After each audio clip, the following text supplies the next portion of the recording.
Mana shu 2 kilolik somsani yeb bersa, chaqmoq berasizmi? 10 kiloni qilib yaxshi insonlarga tarqatasiz. Agar 5 daqiqada yeb bersa, men iPhone beraman. Yo'g'i, mana. Boshqa akam so'rovimiz juda zo'r olib boryaptilar, kontentlarni ham, mana somsani ham. Bu ata siz chaqmog'ini olib keldilar, Ha, chaqmog'ini. Mana shu 2 kilolik somsani yeb bersa, chaqmoq berasizmi? Kimga berish kerak? Bizda obunachilarimiz yeyapti-da buni 15 daqiqada. Agar 7 daqiqada yesa, men chaqmoqni beraman debman. 7 daqiqada yesa. Agar 5 daqiqada yeb bersa, men iPhone beraman. Yo'g'i, mana. Avval obuna bo'lib olish kerak. To'g'ri bo'lsin. Albatta. Menga olib boradi. Ikkalamiz. Sizga farzandlaringiz bilan oilaga olib borasiz. Shuni pechka tiqasiz, tandirdan uzilganda issiq bo'ladi. Bosim bog'dan maxsus Dilshod akaning o'ziga.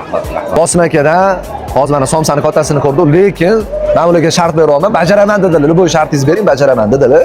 O'sha gaplariga javob bersangiz ko'ramiz. 10 kilolik somsa qiladilar. Ko'rim somsa bo'ladi. Jizzax somsa. 10 kilolik mehr somsa Bosim boboda. Bosim boboda Pishirib, yaxshi insonlarga tarqatadi. yaxshi insonlarga tarqatamiz. Haqiqatan muhtoj insonlarga tarqatamiz. Omad, qani ko'ramiz. Dilshodjon boshchiligida. Omad. Kutaman videoni, okey?